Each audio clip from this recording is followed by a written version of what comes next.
The most obsolete idea is go to school, get a job, work hard, save money, get out of debt, and invest for the long term in the stock market. See, why would you save money when they're printing trillions of dollars? The gap between the 1% and 99% is massive. You see, it's not just money. You have to step back and look at the bigger picture. So what do you do? In every one of us is a poor person. There's still a poor person inside me. There's also a middle class person, and the middle class person wants security. They want that steady paycheck. And there's a rich person. And they're all inside of us, except that it's not taught. You're taught to go to school, get a job, and get a paycheck. You're not taught to how to get rich. If you read Rich Dad, Poor Dad, my rich dad refused to pay me. He said the paycheck was one of the most damaging things you could take in your life. He says the moment you take a paycheck, you're an employee, and that's the mindset. So my rich dad never paid me. It drove my poor dad, government employee, nuts. You gotta pay people, you gotta pay people. And Rich Dad was not saying that the paycheck was bad. He says you didn't want to be a slave to money. So as an entrepreneur, if Rich Dad folded, I just started another company. I don't need a paycheck. I don't need anybody to take care of me. If my government doesn't like me, I move to another country because they need entrepreneurs there. So the entrepreneur is not so much the business. The entrepreneur is really the mindset and the skill sets and the different set of rules. You see, I don't operate, small business does not operate in the same rules as big business. Entrepreneur is a mindset first, a skill set, and rules. And depending upon whether you're an employee or a small business, the rules are different. The mindsets are different, the skill sets are different. If you could say one thing to somebody who's never been an entrepreneur and they're thinking about making the leap of faith into becoming an entrepreneur, what could you tell them?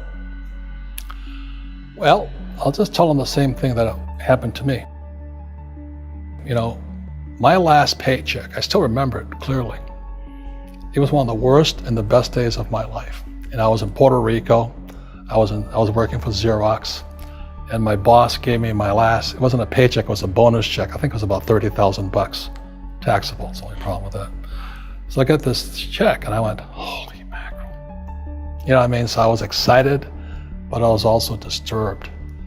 And so this other guy comes up to me, his name was John, and John says to me, he says, you're gonna be back. I said, why? He says, because you're gonna fail. I looked at him and said, look, few expletive words, because that's what he did. He left Xerox, failed, and he came back. And I said, look, you failed and you came back, but I'm gonna fail and I'm never coming back. And that's the attitude. Do you know what I mean? If you say, well, if I fail, I'll go back to mommy and daddy, then that's what you'll do. So if you fail, that's when I became an entrepreneur, because I had no money. I had no money for years. I didn't have a paycheck. But that's what my rich dad encouraged me to do. He says, when you don't have this paycheck, you get hungrier, smarter, and it's a test of your character. Will you become a crook? Will you become dishonest? Will you cheat and steal? Or will you become a better human being? So really, that's the benefit of becoming an entrepreneur, is you really find out who you are when you don't have anything. So you always have to look at the big picture. Too many people look at, well, what's going to happen to me? Well, you look at the big picture, you're also going to know that when something bad happens, something good's going to happen. But you got to prepare for whatever is coming. If you think next 20 years will be like the last 20 years, you're going to get creamed. When you and I go to the supermarket and we buy a carton of milk, we always check for the expiration date. But most people do not check for the expiration date on their brains. Instead of get out of debt, I get into debt. I just refinanced $300 million in debt. I went from 5% to 2.5% interest. I made a fortune. Every month, more money comes in because my cost of money has gone down. So while some financial experts are saying get out of debt, I'm saying learn how to use debt.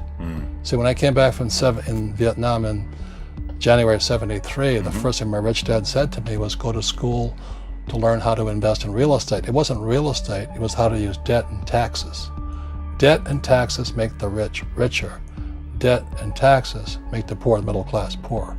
So all the rich guys who are doctors and lawyers or, those guys, they're getting creamed and they don't know why. Doctors are getting creamed. Oh yeah, they're making more money, but the take home is less. Sure. My doctor just yelled at me. He was happy. He says, "Oh, guess what? I finally made $1 million." And I said, "Yeah, this was just 3 weeks ago." And so I said, "Yeah, well, how much you pay in tax?" He says, $750,000 in taxes. So his net was about $400,000. That's not bad. But when I make $1 million, I keep $1 million. And the reason is because I don't make it by working for money. See, if you work for money, you're taxed. So that's why lesson number 1 in Rich Dad, Poor Dad is the rich don't work for money. What we do instead is we create businesses as entrepreneurs. We acquire real estate. I don't invest in the stock market. Okay? So the reason is because as entrepreneurs, I have more control over my income, how much I make, and how much I pay in taxes. And because I'm an entrepreneur as well as an investor in real estate, I pay 0 tax.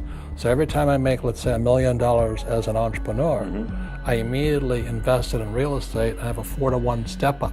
So I put $1 million in real estate, I get $4 million from the bank. That's why I love banks. But the banks are screwing everybody else, terrible, but it's good for me. That's why you say when you print, it's good for you, but when you print, it's bad for people that work for money. Because when you print, savers get creamed and people who work for money get creamed. When they print, debtors get rich.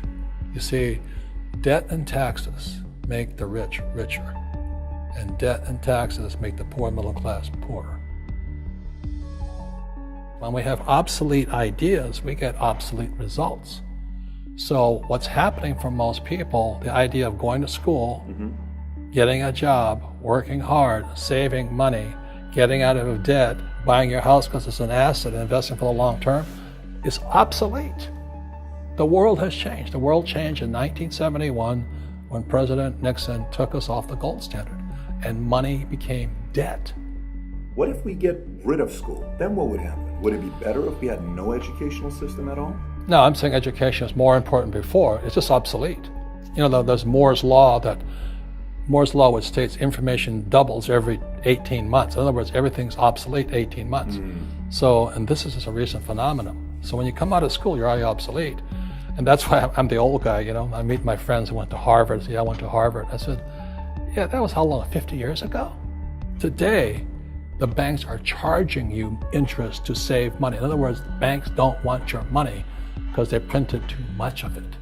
And that's why there's this bubbles in stocks and bubbles in real estate and all this. People are dumping the cash because, as I said in here, savers are losers and cash is trash.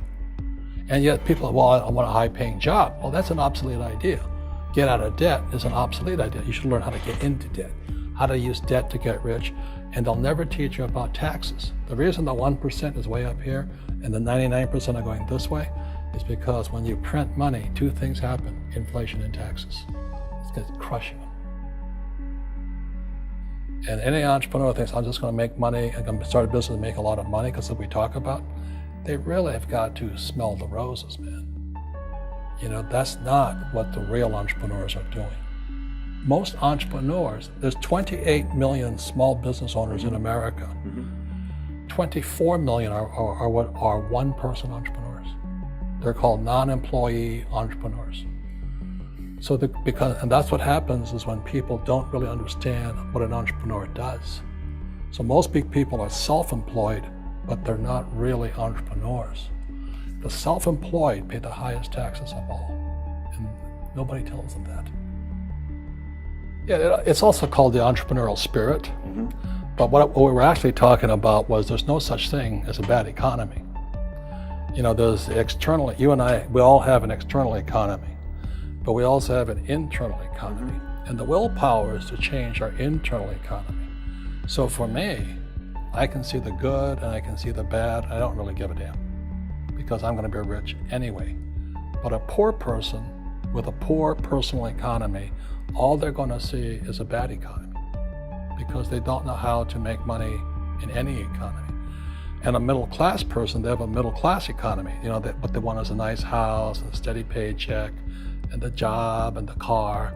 And so when you take their job away, to them, that's disaster. Well, since an entrepreneur doesn't have a job anyway, it's no big deal. So all I'm saying to people, and it's what Bucky Fuller taught me, is always two sides, you know what I mean? Unity is plural, at minimum two. So if you think the economy is bad, it's because your economy is bad. If you think that steady, employment is important, then you'll see an economy without jobs. Your economy versus the external economy. What you control versus what you can't control. I can control. Yeah, it's called an internal focus versus an external focus. So the real entrepreneur has an internal focus. That if they fall down, they say, "Oh, this is good, because I'm going to go up higher." The average person will fall down and say, "Oh, I'm going to take some Prozac," or somebody has a mistake. So, "Oh, the mistakes don't matter." Well, mistakes matter. It means you didn't know something. But a real entrepreneur, whether they fall down, they always can go up. They can stand back up and go higher. That no matter what happens to them, they get stronger and better and smarter and happier. But a person with a weak internal mindset is that they're so afraid of what happens, it generally happens. Like, people who are afraid of losing their jobs, they generally lose their jobs. You know what I mean? Yeah, so everything you can comes through you. Yeah, so the entrepreneur first job is to control inside here, not outside there. The moment you take that paycheck, you're an employee. You've got to be stronger than that. It's about inside control.